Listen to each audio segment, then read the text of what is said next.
The prices of goods and services we use daily have surged at breakneck speed since June. The CPI has cumulatively swelled by more than 13% in the last 3 months as energy subsidies are revoked and taxes and levies imposed on fuels. Financial analysts argue that an increase of this scale in the inflation index is usually seen in a period spanning 12 to 18 months. No wonder inflation in August spiked to the almost 50-year high of 27.3%, the third fastest increase in the prices of consumer goods and services since April 1975 and the fifth since October 73. The new prices don't even capture fully the impact on food or non-food inflation resulting from the floods that have ravaged the country, damaged the communication infrastructure, and swept away ready food and crops.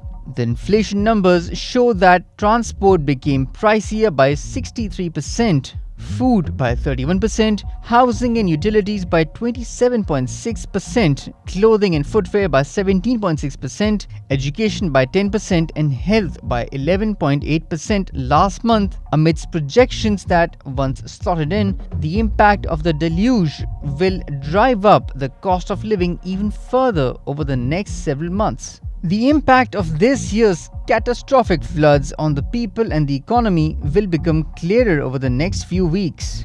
The IMF has projected the average inflation for the present fiscal at 19.9% and the State Bank in the region of 18% and 20%, which they might have to revise upwards to 22 to 24% once the economic impact of the devastation is fully factored into their fresh assessments. Thus, price inflation, especially food inflation, should be the key concern of the government, considering that no data, no matter how accurate it is, can truly capture the misery of the people. In the last few years, the middle class segment has seen runaway inflation wear down its already stretched savings, destabilize its household budgets, and hugely erode its purchasing power. The people deserve some relief and protection from the rapidly surging cost of living.